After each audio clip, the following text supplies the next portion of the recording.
Vous savez que Bunagana n'est pas frontalier au Rwanda. Donc le M23 est entré par l'Ouganda. Vous les avez déjà vus dénoncer, condamner. Même lui, Félix Tshisekedi, au plus profond de lui, c'est qu'il a triché. Félix Tshisekedi négocie avec l'FC M23. Donc, il méprise l'opposition républicaine et non armée. C'est ça la réalité. Pourquoi? Parce que ce qui l'intéresse, absolument, c'est le pouvoir. J'ai eu de Joseph Kabila, quelqu'un qui était très posé dans son raisonnement. Il avait un langage fluide, ordonné, et surtout, il connaissait, il savait ce qu'il voulait. C'est la mission qu'il m'avait confiée. Il me l'a confiée, et j'avais 3 missions en fait. Un, il fallait, si les Congolais debout qui étaient la dernière des organisations des mouvements citoyens, en faire un mouvement citoyen qui soit, si pas plus connu, autant connu que syndicat.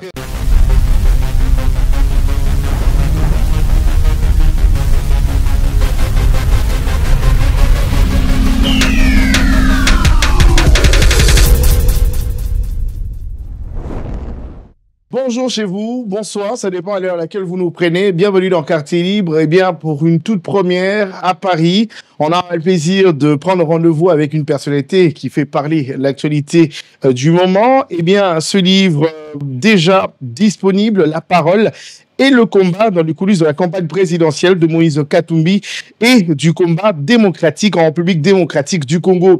Eh bien, de qui s'agit-il? Maître Hervé Diakessié, qui est juriste émérite, défenseur infatigable de droits humains et acteur politique engagé. Eh bien, Maître Hervé Diakessié incarne la relève consciente et déterminée de la République démocratique du Congo, fort d'une formation de haut niveau. Il s'est distingué sur les scènes nationales et internationales comme avocat aux causes justes, représentant notamment les victimes devant la Cour pénale internationale. Maître Hervé Diakessié est de notre jeu dans Quartier Libre. Bonjour.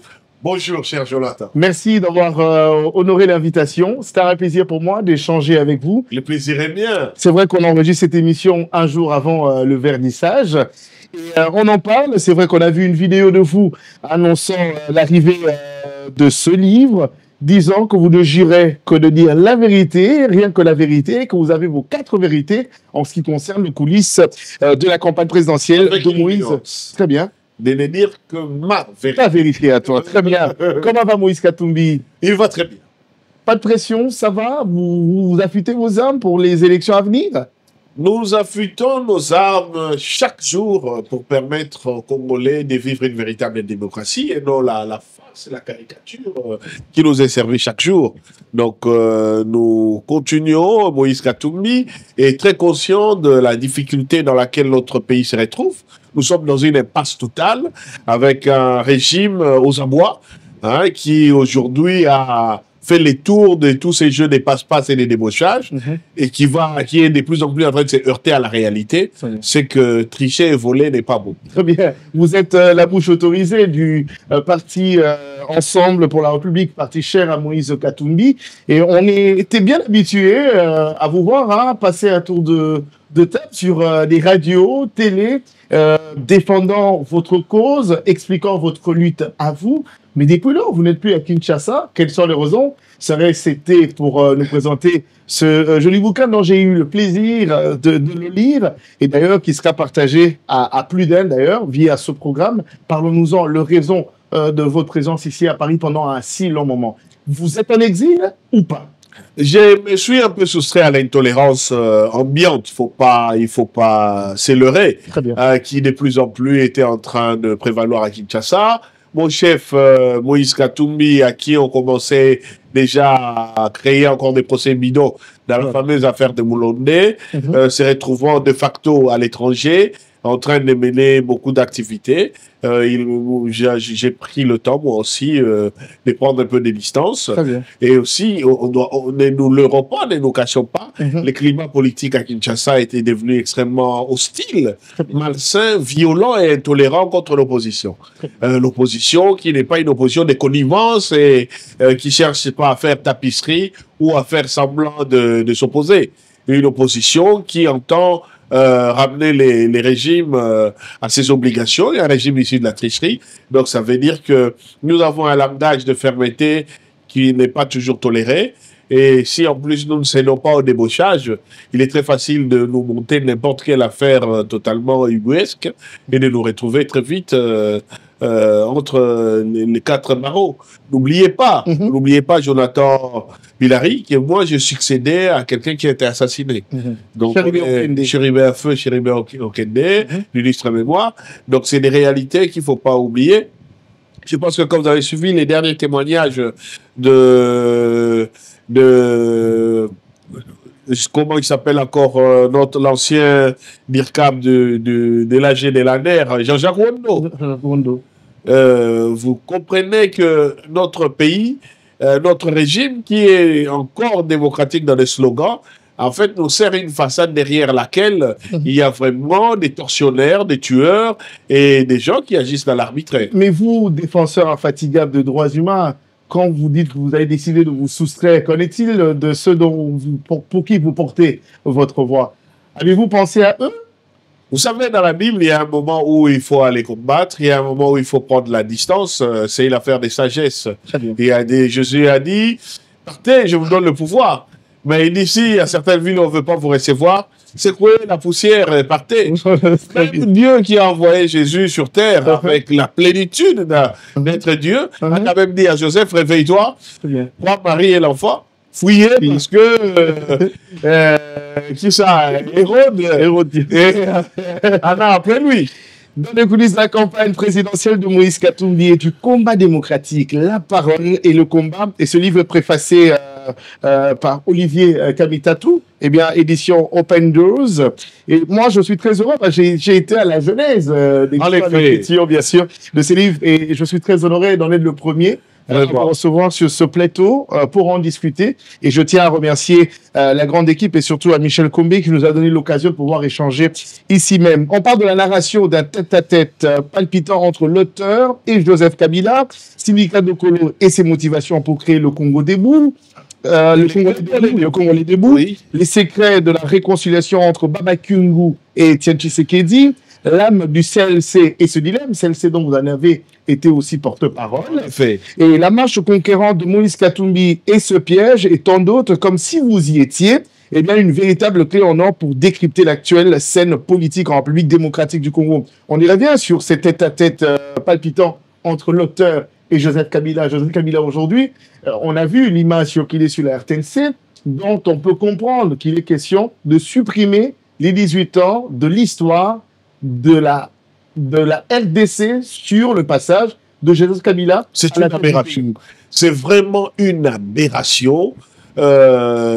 C'est d'une rare stupidité et c'est vraiment triste, voyez-vous. Et l'histoire, vous l'avez vécue, vous ne pouvez pas l'effacer. Il n'existe pas un appareil comme, je ne sais plus, un film des Schwarzenegger, où vous effacez votre mémoire, ou je ne sais pas, Men in Black, où vous effacez tout ça. Non, c'est des comportements infantilisants et abrutissants. C'est vraiment triste, parce que, non, je ne veux pas aller au-delà. C'est tout ce qui est excessif. Est insignifiant et on ne voit pas. Donc, c'est un comportement minable. Très bien. Mais qu'est-ce qui vous a marqué personnellement lors de cet tête-à-tête avec Joseph Kabila? Aujourd'hui, l'impression que vous avez de la personne bien avant la rencontre et la rencontre de ce jour-là. Parce qu'aujourd'hui, vous avez décidé d'immortaliser ce moment-là via ce bouquin, La parole et le combat. Alors, à l'époque, je suis coordonnateur de la CEI. Donc, on prépare, nous sommes dans les 1+4. Très bien. Et la première commission électorale indépendante, qui est dirigée au niveau national par l'abbé Maloumano, est dirigée aussi, d'après les accords de Sun City, au niveau provincial, par un délégué de la société civile et les délégués des 4 composantes et entités à l'époque. On avait les MLC, les RCD, la composante gouvernement, donc les PPRD, et puis l'opposition politique non armée, et les RCDN et les RCDKMN. Donc voilà. Donc c'est tout ce monde-là qui dirige à tous les niveaux la CEI. Et donc moi je suis numéro 1 et les enrôlements commencent. Elles sont terminées à Kinshasa. La première expérience des enrôlements au niveau provincial, c'est dans le Congo central à l'époque, Bas-Congo. Et donc, le chef de l'État doit arriver. Je n'ai pas une idée favorable de Joseph Kabila à l'époque. Pour moi, c'est quelqu'un qui parle pas français, c'est quelqu'un... tout ce qu'on nous disait dans les médias et tout, tout ce qu'on lisait sur Internet, bon, voilà, il n'est pas un putschiste, il a succédé à son père, voilà, donc on ne le connaît pas, et même il est rwandais, voilà. Donc, je suis là, il vient pour visiter les centres d'enrôlement. J'ai préparé un petit mémo de l'évolution des enrôlements et des défis logistiques auxquels on va être confronté quand on va de plus en plus se déployer vraiment à l'intérieur des localités difficilement accessibles, où il n'y a pas d'électricité, où les infrastructures laissent à désirer. Parce que c'est sur base de ça qu'on va voir comment anticiper notre situation dans notre province. Absolument. Et donc, quand je veux remettre au chef de l'État ces documents, il me dit non, non, non, toi, on se voit ce soir à la maison. Ah, ok. Donc, bon, comme ça. Il me dit comme ça. Bon, dans ma tête, je me dis peut-être qu'il y a un cocktail ou c'est une réunion avec beaucoup d'autorités, les comités provinciaux de sécurité ou toutes ces choses-là. Donc, quand les rédocs de l'ANER, après même l'ambassadeur Kikaya, qui à l'époque son parsec m'appelle, je suis dans une logique, oui, bon, voilà, autour du chef de l'État, il y a toujours... des gens. Oui, exactement. Parce que avant qu'on aille à Sun City, il avait un jour reçu toute la société civile et les gens de la province. Bon, donc il était entouré de son cabinet, de tout. Et quand j'arrive, celui qui m'accueille à la porte et est en train de sortir, c'est l'ambassadeur Antoine Gonda. Il me dit, ah oui, oui, le président vous attend. Ok. J'entre, il est seul. Donc vous vous rendez compte que vous avez été convié seul pour échanger? Oui. C'est en ce moment-là que vous vous rendiez compte? Oui, oui, oui. Très bien. Et il est seul, il me salue, il s'excuse, il se déplace un peu, il revient. D'abord, il est en technique relax, donc une vareuse des rugby, des jeans et des baskets d'ailleurs délacées. Et là, d'abord, je me dis, on va parler à quelle langue? Et là, nous avons un entretien, il est de 4 heures du temps. 4 heures du temps. 4 heures du temps, il me reçoit vers 19h, 19h30, on va se quitter vers minuit. On se quitte parce que moi, je ne me lève pas pour partir. Très bien, vous devez attendre. Le chef de l'État. Mais la discussion a tourné autour, c'était le français utilisé. Nous avons parlé français. On a parlé français. Vous vous êtes dit, mais ce n'était pas la personne dont on nous avait vendu. Non. Non. J'ai eu à affronter Joseph Kabila. J'étais en désaccord avec lui sur pas mal de choses. Donc, là où les choses sont vraies, je l'ai dit. D'abord, il m'apprend la première leçon. Ce n'est pas pendant qu'on traverse la rivière qu'il faut injurier les crocodiles.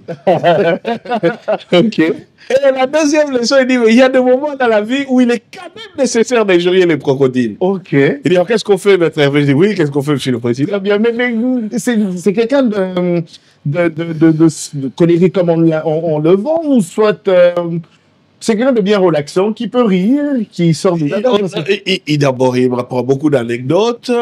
Il est toujours posé, il a une voix douce, et il rit. Mais il est toujours, il se maîtrise. Oui, on a beaucoup ri. Je n'oubliais pas que j'avais affaire au chef de l'État. Je vais vous dire sur quoi on arrive. Et aussi, où d'abord, il m'apprenait des choses. Par exemple, pour les crocodiles.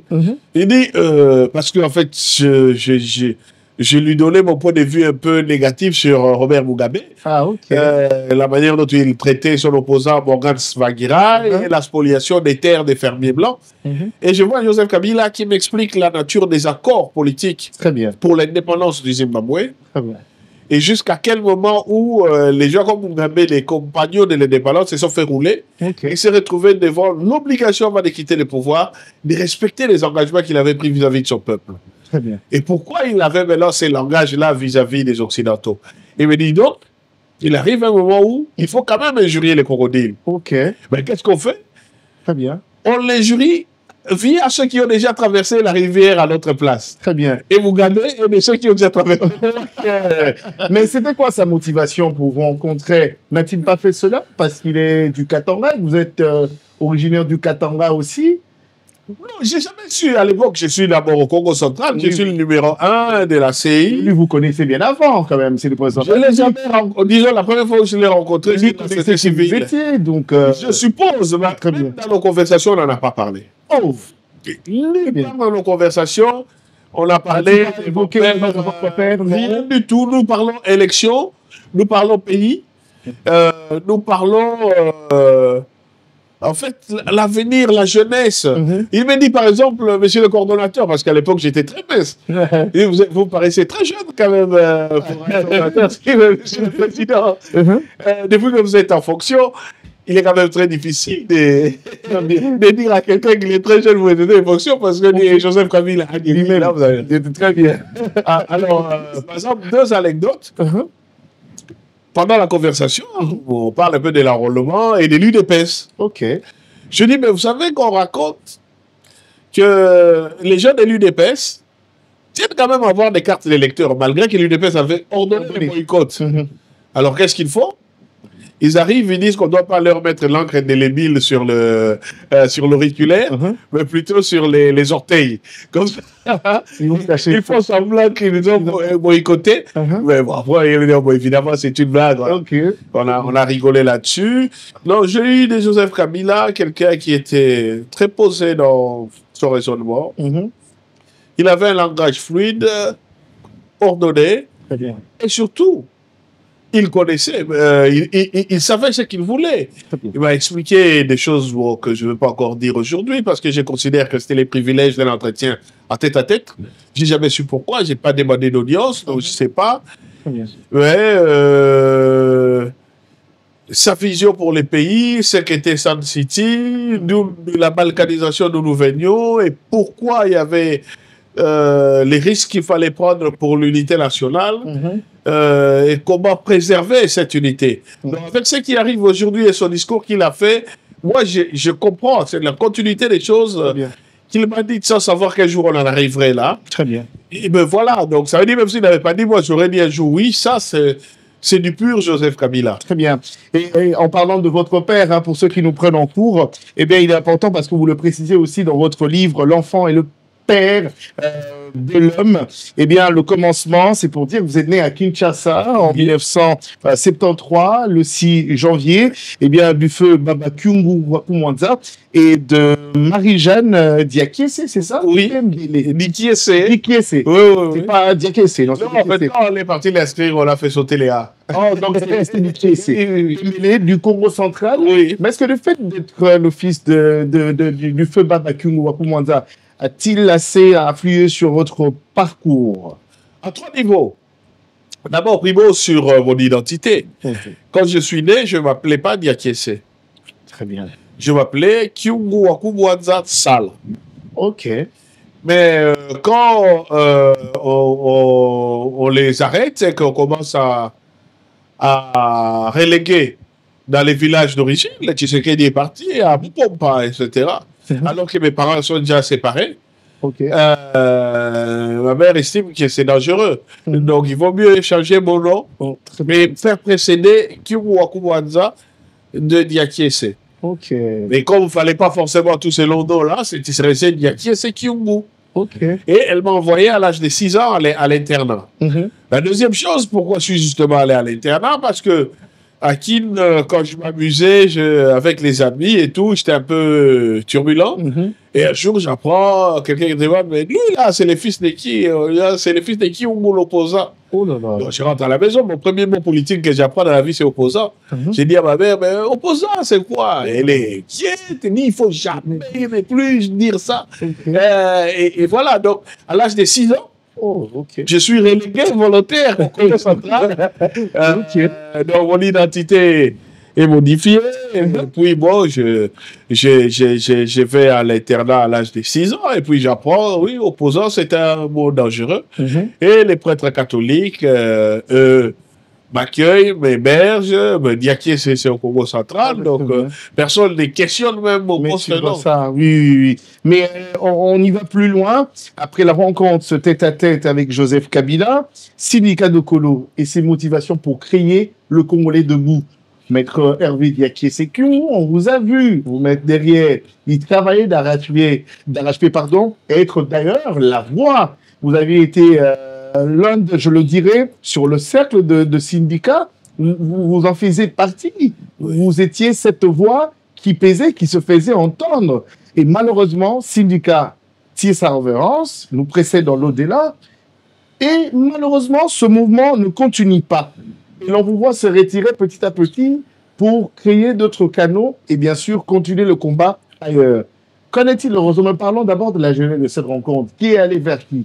Vous avez répondu à l'appel de syndicat ou soit encore vous vous êtes dit, tiens, je pense que ma vision cadre avec syndicat et ma place, c'est dans le Congolais debout. Alors, vraiment merci pour me permettre de bien préciser ces choses-là. Syndicat, quand il lance son appel, moi je le suis sur YouTube et à la télé comme tout le monde. Très bien.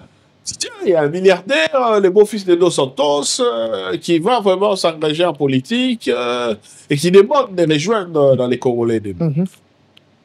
Pas plus. Et après, un jour, je reçois un coup de fil d'Olivier Kamitatou, qui est mon mentor en politique, et qui me met en contact avec le syndicat. Le syndicat me demande si je peux rejoindre la France rapidement parce qu'il y a une rencontre des organisations de la société civile à Chantilly. Ok. J'arrive, moi je me dis peut-être que je serai une sorte de conseiller juridique ou des choses comme ça. Ouais. Pendant qu'on présente la délégation, le syndicat dit Maître Hervé Diakese, c'est notre porte-parole. Et donc j'apprends sur place avec tout le monde que c'est notre porte-parole. Ça, c'est consultant à la Non, rien du tout, rien du tout. Très bien.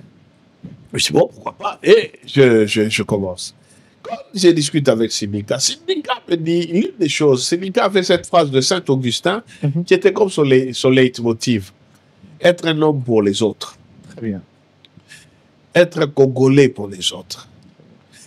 Syndicat est indigné quand nos compatriotes du Kasaï sont chassés à l'époque de Kabila Samb.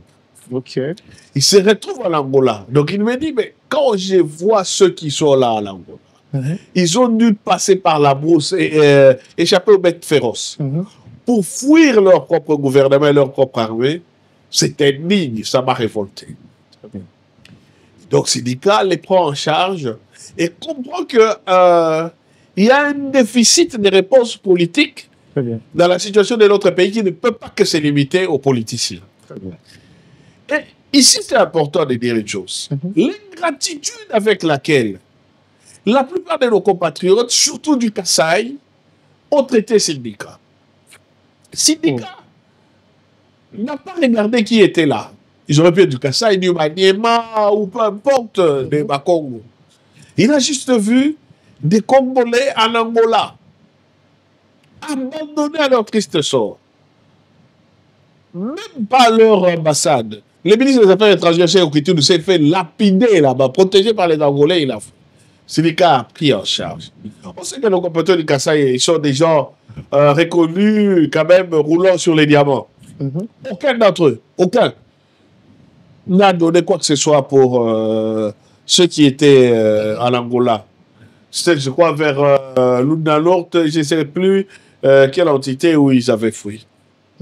Syndicat a pris en charge ses compatriotes sans une contrepartie. Mais quand il a seulement dit que Félix Tshisekedi, en tant qu'homme, n'aurait jamais dû renier sa signature à Genève. À Genève. On a commencé à l'insulter. Tout est parti de là. Oui, tout est parti de là. Les traités des tribalistes. Donc c'est vraiment d'une ingratitude inouïe. Indigne aussi. Ça, j'ai vraiment tenu à les rappeler. Parce que le syndicat n'est plus là pour les dire. Très bien. Donc ça, c'était les raisons pour lesquelles il s'est dit, si on les traitait avec autant d'indignité, on est assis, on ne rampe pas, on est à genoux. Nous devons être des Congolais debout. Très bien. Et revendiquer notre identité d'homme. Très bien. Et d'être des hommes pour les autres. Très bien. C'est la mission qu'il m'avait confiée. Il me l'a confiée et j'avais 3 missions en fait. Un, il fallait que les Congolais debout qui étaient la dernière des organisations des mouvements citoyens, en faire un mouvement citoyen qui soit, si pas plus connu, autant connu que syndicat. À un moment donné, on parlait autant des Congolais debout que des syndicats. La deuxième chose, c'était d'assurer la passerelle avec les autres mouvements citoyens pour soutenir ceux d'entre nous qui, s'ils sont arrêtés, ne sont pas à l'abandon. Okay. Les Eliezer Taboué, dont on a été les avocats, les Philippe Bi, dont j'ai été l'avocat notamment, c'était dans le cadre des Congolais debout, très bien, appuyant les mouvements citoyens. Et comme ça, même quand ils étaient en difficulté, pour qu'on ne dise pas, tu vois, comment les services brisent les gens. Tu as fait du bruit, tu es maintenant seul, ta famille est abandonnée, voilà. Tu vas t'aider. Ouais, les avocats sont là. Très bien. C'est une école pour voyez aussi à quelque chose pour les femmes. L'argent pour ceux qui étaient... Je ne veux pas dire chez qui. Bien sûr, il faut de l'argent. Il faut oui. Très bien. Pour les encourager, une bénédiction aux soldats. C'est des choses qu'on n'a jamais dit. Hein? Oui, le dire ici. Oui, parce qu'il n'est plus là pour les dire. Merci beaucoup. Ce sont nos soldats. Merci beaucoup. Ils sont tombés au front. Si nous les abandonnons, le régime va les récupérer. Et nous n'aurons plus d'autres. Mais s'ils savent que, même en difficulté, ils ont des avocats et la famille n'est pas abandonnée, très bien. Ça, c'est quelque chose d'autre. Ah, très bien. Et enfin, et c'est ça qui va amener à l'autre question, la passerelle avec une autre machine qui venait d'être mise en place et qui allait mener les grandes manifestations qui vont mener aux élections, c'est les CLC. OK. On devait aussi assurer le port, comment, mais notamment les animateurs du CLC étaient tous en clandestinité. Donc certaines des activités qu'ils lançaient, comme faire sonner les cloches, etc., il fallait un relais local à l'extérieur. Nous étions parmi ceux qui faisaient... Je t'explique exactement cette transition, parce que c'est par là que vous avez pris aussi vous avez porté la parole du CLC. En effet. Porte-parole. C'est pourquoi d'ailleurs vous écrivez sur l'âme du CLC et ses dilemmes. Mais aujourd'hui, on est curieux de se poser la question, qu'est-il devenu CLC aujourd'hui? Justement, les CLC apparaissent toujours au moment des grandes impasses. Ça disparaît. Oui. On a l'impression partout où vous passez, dès que ça coule. Non, du tout. OK. Moi, je vais au CLC après les manifestations, après les élections d'ailleurs.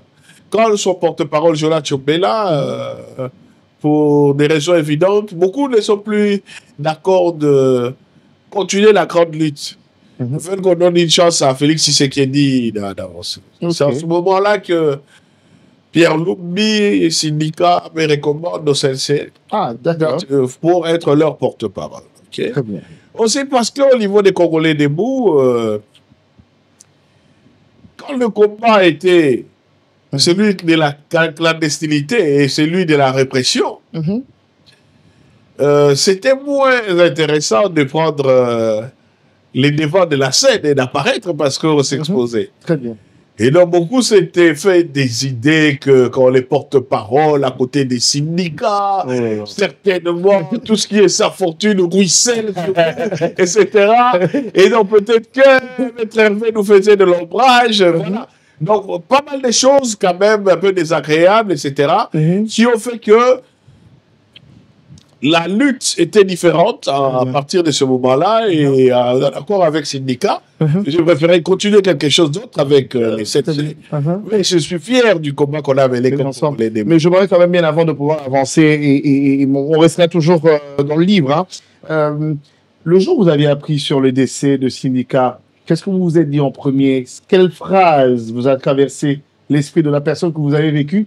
Une réponse en 1 minute de la personne que vous avez connue quand vous avez appris cette triste nouvelle qui a d'ailleurs frappé plus d'un, même ceux qui étaient au pouvoir et de l'opposition. Personne n'attendait à apprendre cette nouvelle et surtout de pas si brusque de syndicat de Colo. Vous savez que jusqu'à aujourd'hui, je ne suis pas encore allé m'incliner sur la tombe des syndicats. Pourquoi? Je n'ai pas encore ce courage. Mais pas encore cette force. Vous n'admettez pas jusqu'à ce jour? La première question qui m'est venue, c'est pourquoi? Pourquoi? Quel gâchis? C'était ça.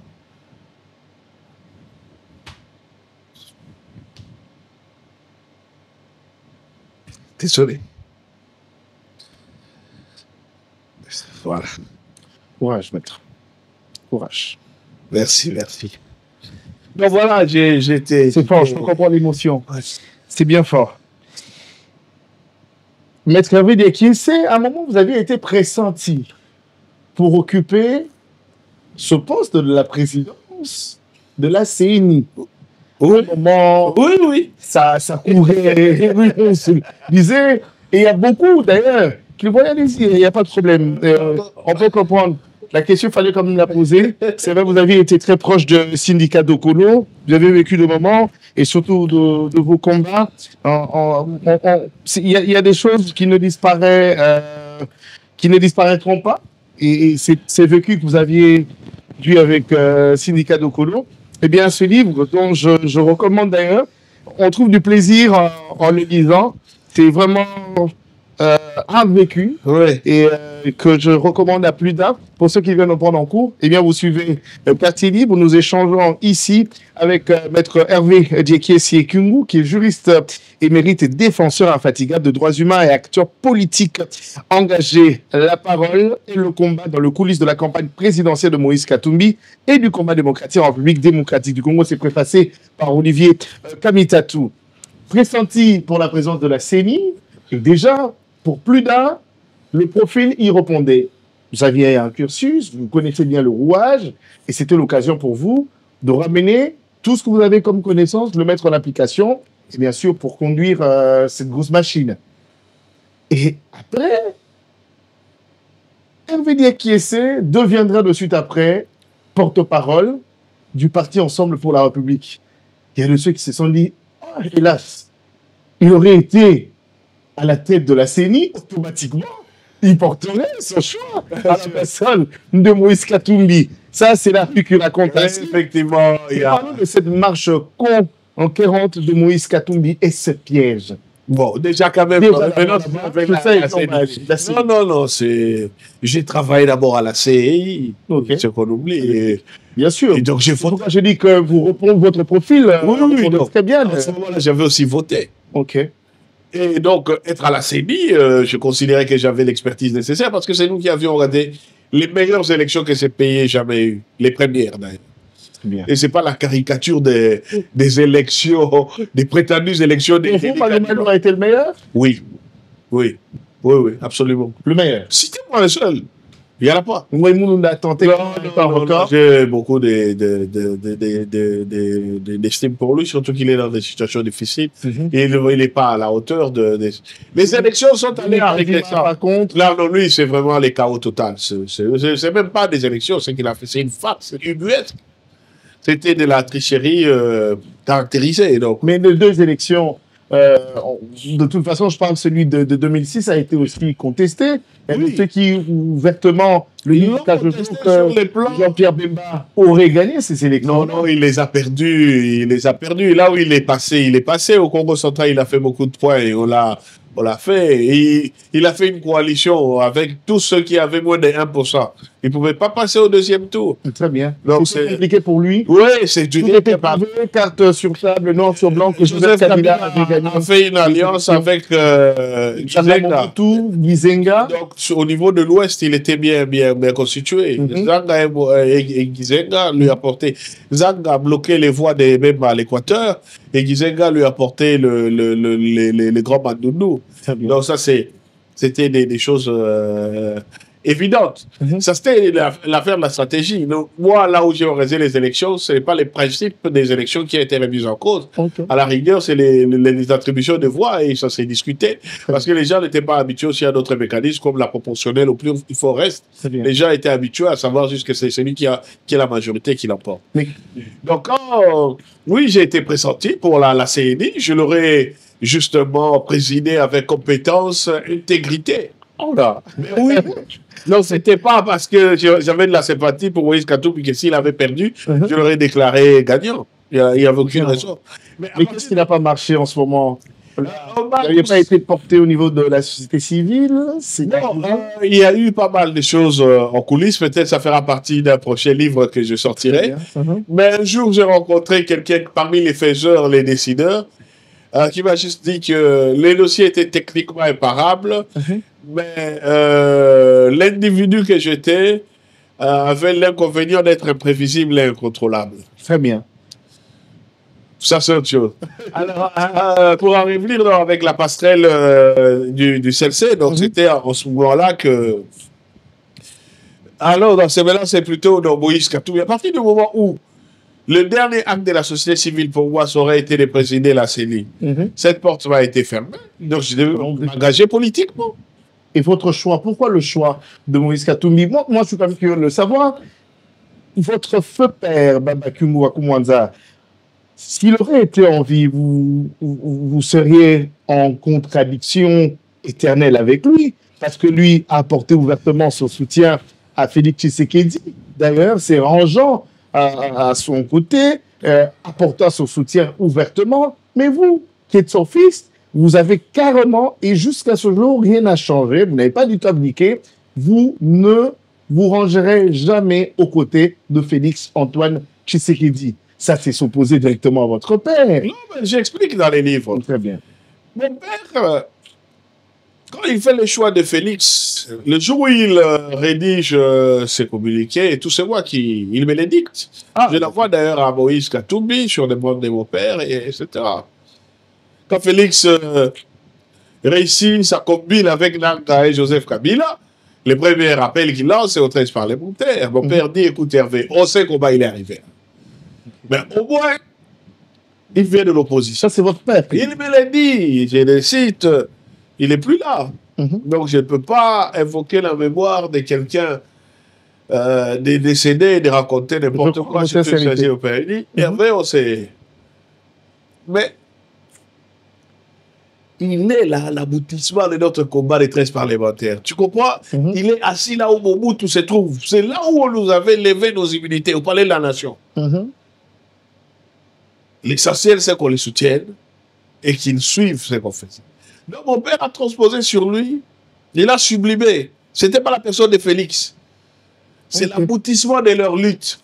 Enfin, le combat qu'ils ont commencé dans ces palais de la nation, après les humiliations, les tortures, les condamnations, il y a un des 13, un Tshisekedi. Au pouvoir. Voilà, c'est ça qu'il transpose. Il faut voir, ça c'est une projection. Très bien. Et donc, ça rejoint ce dont tu as écrit aussi sur les secrets de la réconciliation entre Babacumo Wakumwanza et Etienne Tshisekedi. Ça, c'est le travail de Moïse Katumbi. Très bien. La deuxième chose, mon père, Baba, il n'est pas du genre à crier Fatime, etc. Ok. Ah, ça, c'est des dictateurs. Si mon père qui s'est réconcilié avec Etienne Tshisekedi, son mentor au Parlement, c'était Etienne Tshisekedi. Ok. Et malgré ça, ils ont eu à s'affronter. Ils ont eu une rupture.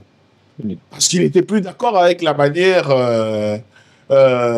dictatoriale avec laquelle Etienne Tshisekedi commençait à mener les choses. Ok. Mon père, si vous ne le savez pas, et de Manono en Koro, la case du père de mon père, dont je porte le nom, est en face de la case du grand-père de Joseph Kabila, du papa de Mouzé. Ok. On a les liens de parenté. Joseph Kabila, lorsqu'il parlait au père, il avait le Mabakiou. Ok. Très bien. Mais malgré ça, alors qu'ils sont tous en fonction, ils ont fait une rupture politique.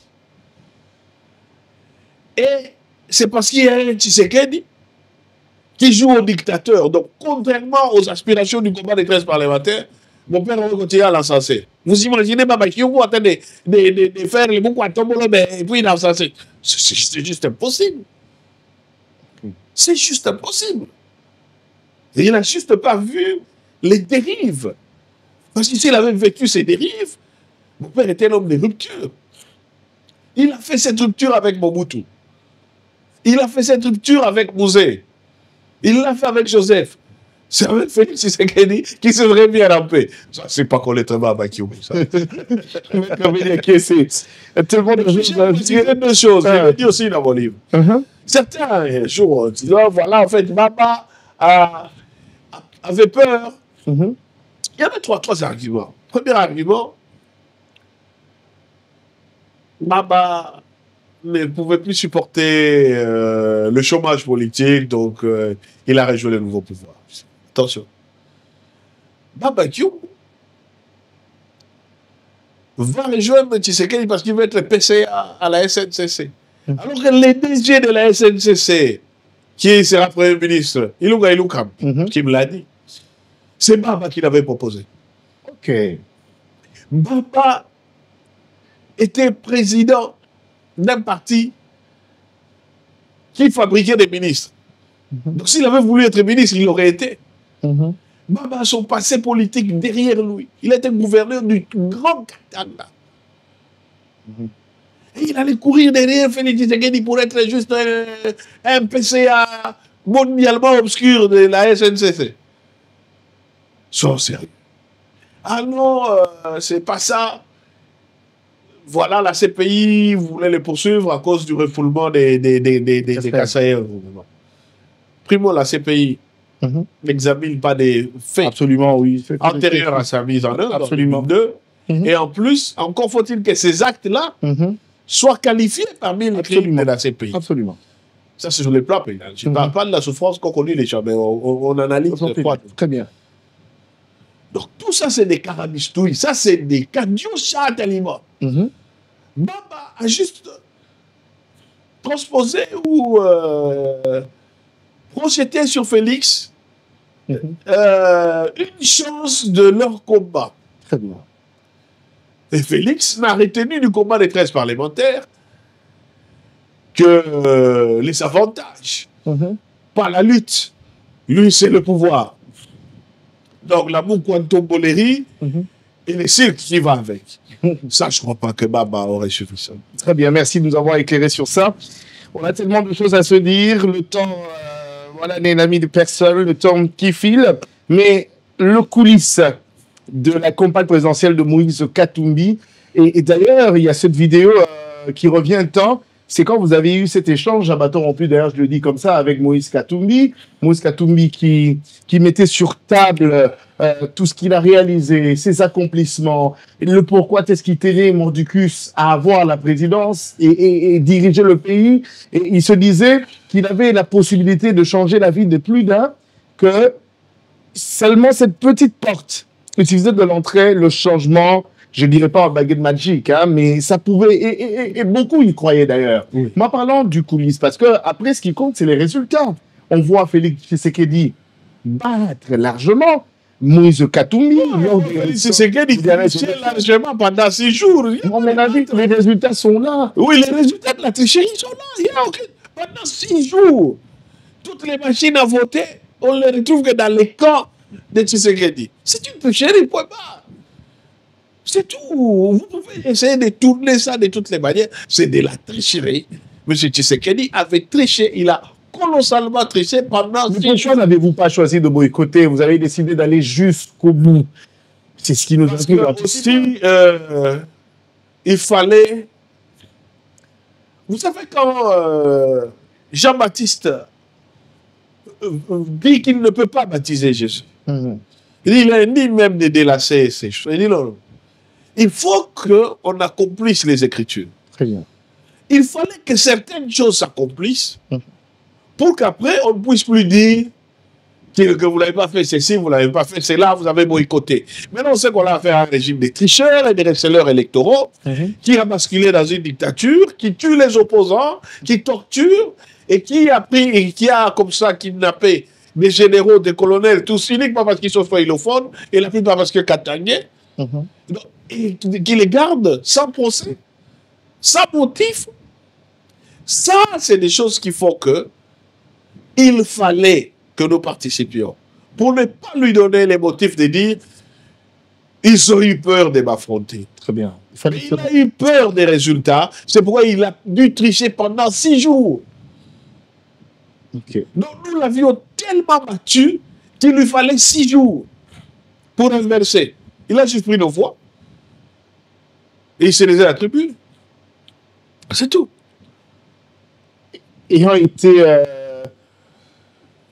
pris part aux élections de 2006 en étant, bien sûr, donateur de l'autre côté au Congo central, lors de la CI, était-il possible de pouvoir orchestrer cela en 6 jours? C'est pourquoi je vous dis, aucune élection. Les élections, ce n'est pas ça d'une journée.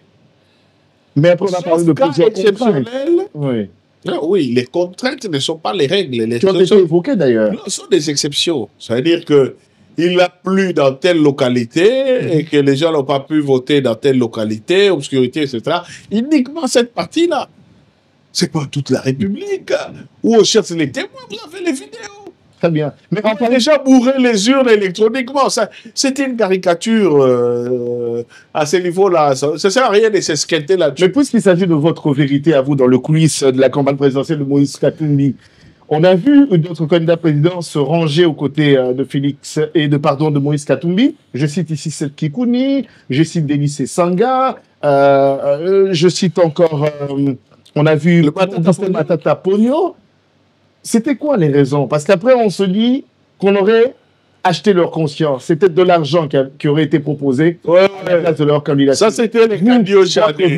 À vous. C'est les cadiochas de les idées. Je parle de la rencontre qu'on a eue à Pretoria, une semaine avant le début de la campagne électorale. On nous envoie pour trouver un candidat commun.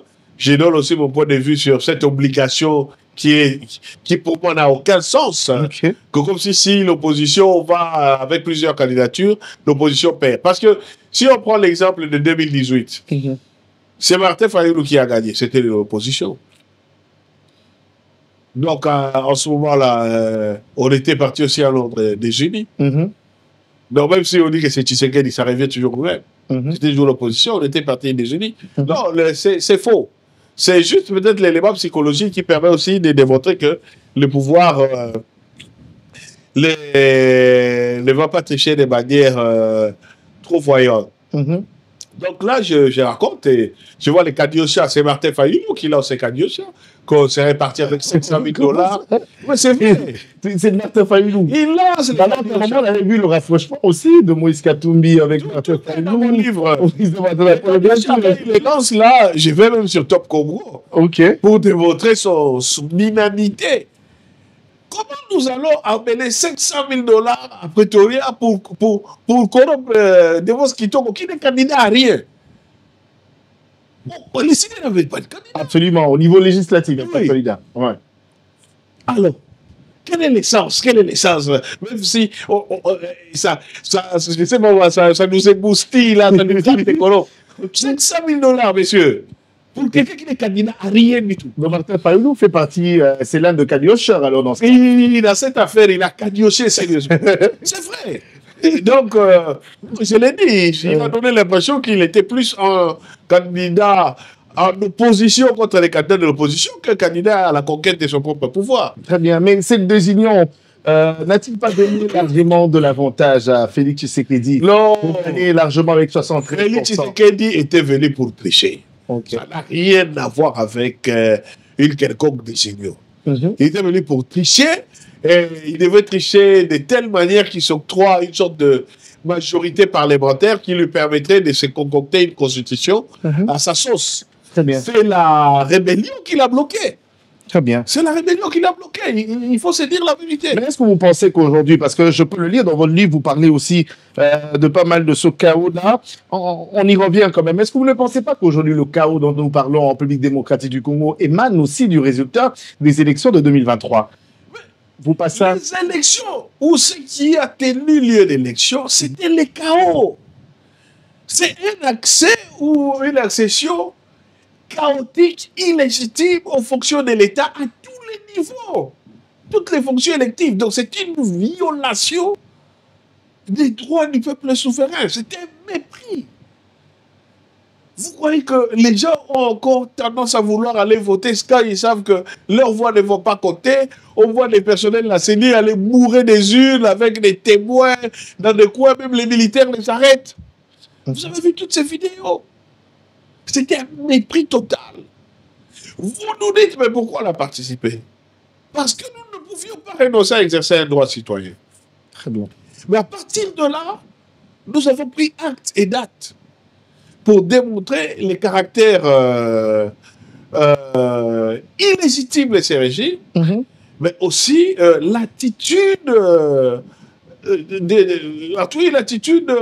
totalement déloyale et des faussaires de ces régimes. Très bien. Aujourd'hui, on ne doute pas de ça. Même lui, Félix Tshisekedi, au plus profond de lui, c'est qu'il a triché. Mais comment faire maintenant pour réparer ce chaos maintenant? À partir de ce moment où, dans une démocratie, vous réglez les choses en fonction de votre représentativité. Très bien. Si vous l'avez fait par la force, donc ceux qui sont autour de vous ne sont là qu'au prorata du poids et de la contrainte que vous avez. Absolument. Et donc, vous ouvrez la porte sur des contestations violentes. Très bien.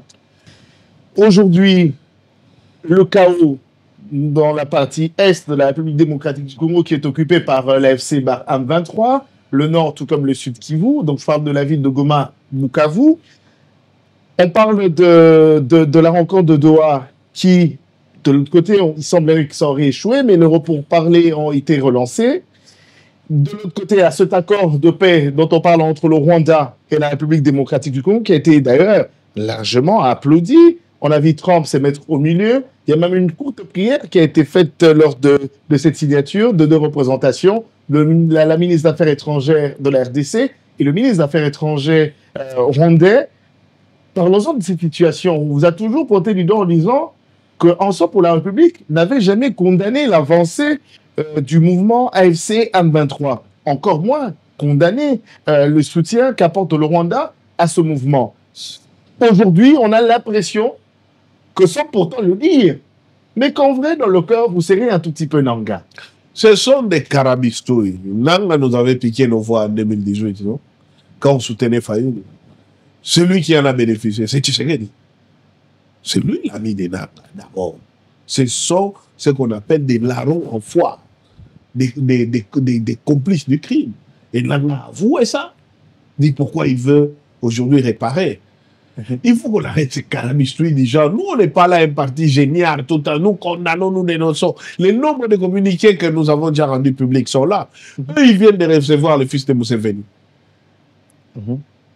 Ils se sont tous aplatis là-bas.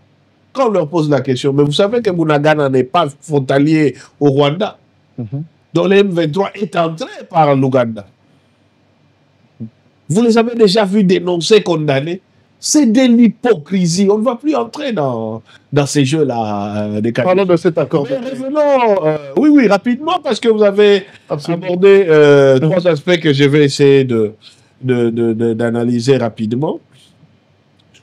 Lorsque la maison brûle, vous l'avez si bien dit, il faut qu'on fasse l'unité. Absolument. Mais l'unité autour de qui? On ne fait pas l'unité quand la maison brûle autour du pyromane. On fait l'unité autour du pompier. La maison Congo brûle parce que Félix Tshisekedi était un pyromane. Nous ne pouvons pas faire l'unité autour de lui. Il est le problème. Il a triché aux élections, il a méprisé l'opposition républicaine. Et il ne négocie qu'avec ceux qui prennent des armes contre lui. Ça, c'est la vérité. Donc la seule leçon qui nous laisse comprendre, il ne croit qu'à la force et à la force des armes. C'est une réalité. Ce n'est pas nous. Moïse Katumbi continue son lobbying. Nous avons dit, nous soutenons les négociations. Les négociations autour de la mission des évêques, de la Senko et de l'SCC. Nous n'avons pas changé. Mais pourquoi ne pas aussi faire comme Martin Fayoulou qui a été le premier? D'ailleurs, je le dis, sa déclaration, de suite après, il a été accueilli par Félix Tshisekedi. Il a dit clair en disant, lors de leur rencontre, qu'il serait mieux, il a invité Félix Tshisekedi aussi à prêter l'oreille à cette démarche de la Senko et l'SCC. Pourquoi ne pas répondre à cet appel? Parce qu'il est question de sauver la nation, comme vous l'avez dit. Mais est-ce que pour vous, comme vous l'indexez de pyromane, est-ce que vous vous rangez derrière ceux qui disent qu'il serait mieux que Félix Tshisekedi démissionne pour qu'on parle de transition et après refaire... Moi, ça ne me dérange pas s'il démissionne, parce que de toute façon, il est illégitime. Mais ça, c'est mon opinion personnelle. Non, on n'est pas là. Martin Fayoulou a fait ses choix. Il avait signé un communiqué avec Moïse Katumbi, Denis Sanga et Joseph Kabila, où il disait que la seule voie demeurait celle des évêques. Après, lui-même est parti rendre visite à Tshisekedi. C'est son affaire. Très bien. Donc, nous, on est resté constant et cohérent. Alors, deuxièmement, donc Doha, Félix Tshisekedi négocie avec l'AFC M23. Donc, il méprise l'opposition républicaine et non armée. C'est ça la réalité. Pourquoi? Parce que ce qui l'intéresse, absolument, c'est le pouvoir, garder le pouvoir. L'opposition ne doit être autour de lui que s'il peut leur proposer quelques postes de débauchage. Nous parlons de sauver les pays. pas de sauver le régime Tshisekedi. Très bien. OK? Et si sauver les pays passe par la chute du régime Tshisekedi, tant mieux. Mieux vaut le salut d'un peuple que le salut d'un homme.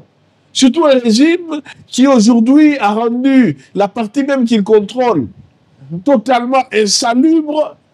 Kinshasa est devant même les palais du président. Il y a des érosions. Kinshasa n'a plus d'électricité, n'a plus de route. Kinshasa est totalement dans la crasse la plus innommable et des maladies, dans la famine. Qu'est-ce que le régime Tshisekedi a de si important à apporter qu'on puisse le soutenir à bout de bras? Rien du tout. Il est issu de la tricherie, il exerce le pouvoir. Mais pourquoi ne pas attendre les élections de 2028? Tshisekedi, jusqu'à preuve du contraire, n'avait jamais dit qu'il allait s'éterniser au pouvoir. Il est parti à Doha. C'est nous. C'est lui. Il a qu'à attendre 2028 alors. Où est notre problème là, tout ça? Il est à Doha. N'oubliez pas que Tshisekedi était en train de changer la constitution. Il ne veut pas partir. 2028 est une date. Moi, j'ai organisé les élections. Nous sommes ici le 3 juillet 2025.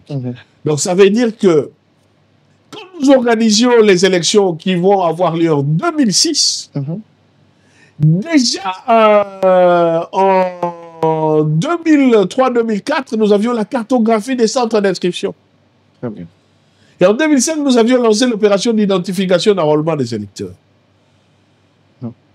Et en 2005, nous avions fait les référendums constitutionnels. Et en 2006, nous avons préparé les cycles des candidatures électorales.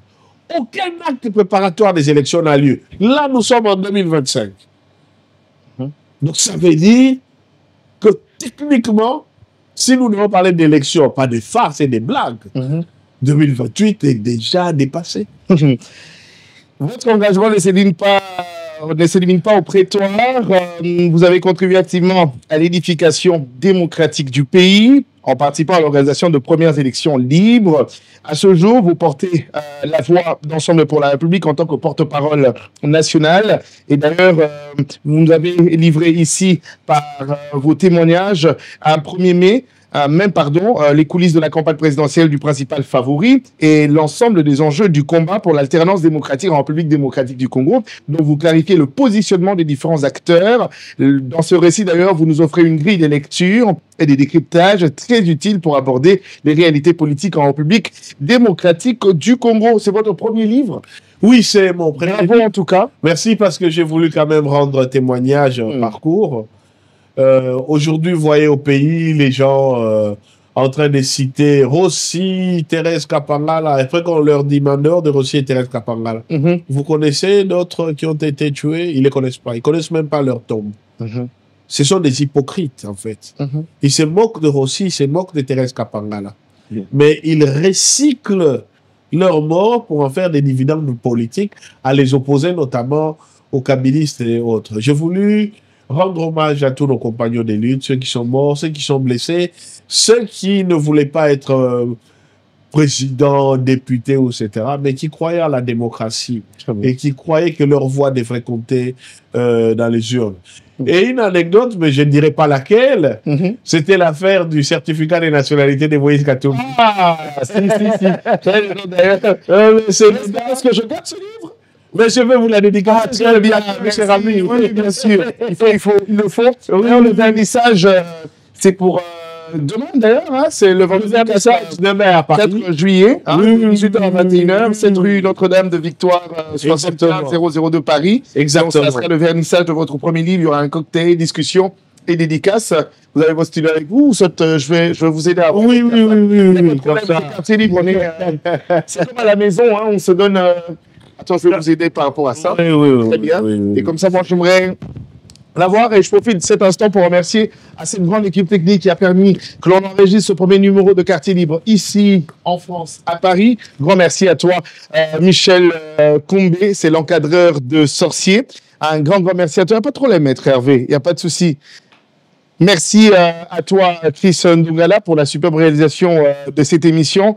Merci et surtout à la grande chaîne qui nous accueille pour ce grand rendez-vous de Quartier Libre. Et donc, nous avons eu le plaisir d'échanger ici avec Maître Hervé Diakiese, dont j'ai pris soin de pouvoir en faire un récit de présentation que vous trouverez derrière le livre. Il est juriste émérite, défenseur infatigable de droits humains, acteur politique engagé, qui incarne la relève consciente et déterminée de la République démocratique du Congo, fort d'une formation de haut niveau. Il s'est distingué sur les scènes nationales et internationales comme avocat aux causes justes, représentant notamment les victimes devant la Cour pénale internationale. Très bien.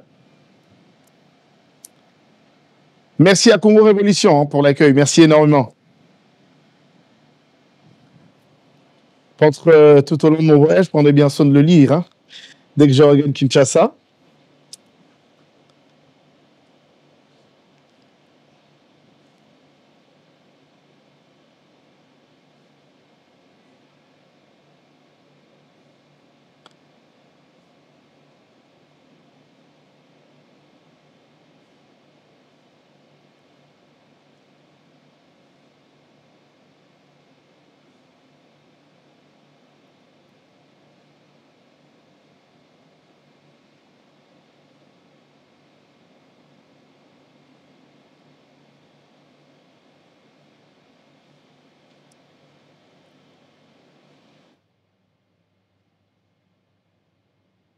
Mon cher Jonathan, très bien.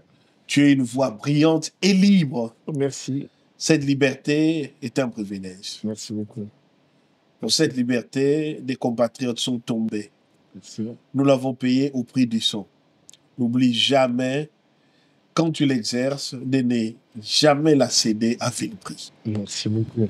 Voilà, merci. Hein. La parole est... Merci beaucoup. Maître Abedake, c'est la parole et le combat, le coulisses de la campagne présidentielle de Moïse Katumbi et du combat démocratique en République démocratique du Congo. C'est votre premier livre. Absolument. Eh bien, le vernissage, c'est pour demain, le 4 juillet, ici à Paris. Eh bien, c'est préfacé par Olivier Kamitatou, édition Open Doors. Oui. Merci beaucoup. En tout cas, c'est un vécu, comme j'ai dit, un parcours élogieux. Et c'est important parce que moi, je le considère ceci comme un héritage que vous léguez aux plusieurs générations à venir. Un témoignage. Merci vraiment pour tout ce que vous avez donné et je suis confiant que vous avez bon nombre de choses aussi à offrir. Ça nous fait un plaisir d'échanger avec vous, de parler avec autant de liberté et surtout de répondre aux questions actuelles liées à la politique de notre pays et surtout, vous aviez dit, même en dernier, je tiens à le lire ici, une véritable clé en or pour décrypter l'actuelle scène politique en République démocratique du Congo. Nous y croyons pour un Congo fort et uni surtout. Et j'aime bien ce paragraphe de l'Union nationale qui le dit si bien, dressons nos fronts, longtemps tombés pour de bon, prenons le plus bel élan de la paix. Au peuple ardent, c'est par le labeur que nous bâtirons un Congo plus beau qu'avant. Merci beaucoup. Merci, cher Jonathan. On se retrouve prochainement pour notre discussion. Hein. Au Congo. Très bien, au Congo. Merci à Congo Révolution d'avoir permis cet échange-ci. Merci à toi, Michel Combé. Un grand merci. Lui, c'est l'encadreur des sorciers et surtout des génies. Grand merci à toi, Chris Dongala, pour la superbe réalisation. Eh bien, retrouvez cette émission sur Congo Révolution, mais aussi sur Quartier Libre. N'hésitez pas à laisser votre commentaire et de laisser votre pouce bleu. C'est un plaisir d'échanger ici avec Maître Hervé Diakiese Kungu, dont je vous recommande. Allez-y, commandez. Donnez-vous le plaisir de lire. N'hésitez pas de partager chaque anecdote que vous découvrez, bien sûr, dans ses écrits. Sur Amazon. Sur Amazon, bien sûr, comme j'avais vu d'ailleurs. Merci beaucoup et portez-vous bien. Et bonne suite du programme. Et surtout, on se retrouve prochainement. Ça sera pour un tout nouveau numéro de Quartier Libre. Merci, Maître Hervé. Merci, Jean-Lambert. Waouh. MK Royal Studio, spécialisé dans la production audiovisuelle. Nous faisons vos clips vidéo, vos pubs télé et radio. Aussi, nous couvrons vos événements dont vous ne voudrez en perdre aucun souvenir. Anniversaire, mariage, retraite deuil et tout ce que vous voulez. MK Royal Studio, 35 Boulevard Anatole France, 93 200 Saint-Denis, plus 33 75 36 10 10 3. Et nous sommes MK Royal Service.